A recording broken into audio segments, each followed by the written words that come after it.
divanesiyem, əqli itən sərsəriyəm.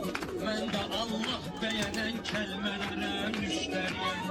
Mən də Allah bəyənən kəlmələrə müştəriyəm. Mən Əli nökərinin nökəriyəm.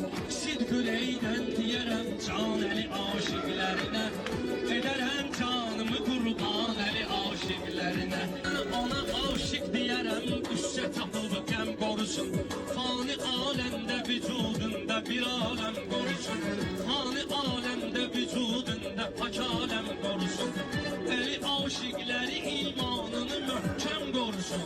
Qoy əsərdən baxa şeytan Əli aşiqlərinə. Qoy əsərdən baxa şeytan Əli aşiqlərinə. Əli bir kəsdir ki eşqində bu dünya dəlidir.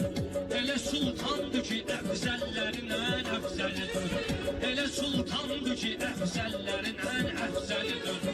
Əliyə yar olanın dövləti vari Əlidir. Put gəlir mülk-i Süleyman Əli aşiqlərinə. Fanidir mülk-i Süleyman Əli aşiqlərinə. Elə meyxanə deyək ləzzət olub qad olsun. Ay görüm bərbad olan xanələr abad olsun. Nə qədər varsa hicab məhbusu azad olsun. Gəlməz heç qorxulu zindan Əli aşiqlərinə. Gəlməz heç qorxulu zindan Əli aşiqlərinə. İki dünyada var olsun Əlinin yariləri. Əhl-i Beyt ailəsinin cümlə tərəfdarları. Əhl-i Beyt ailəsinin cümlə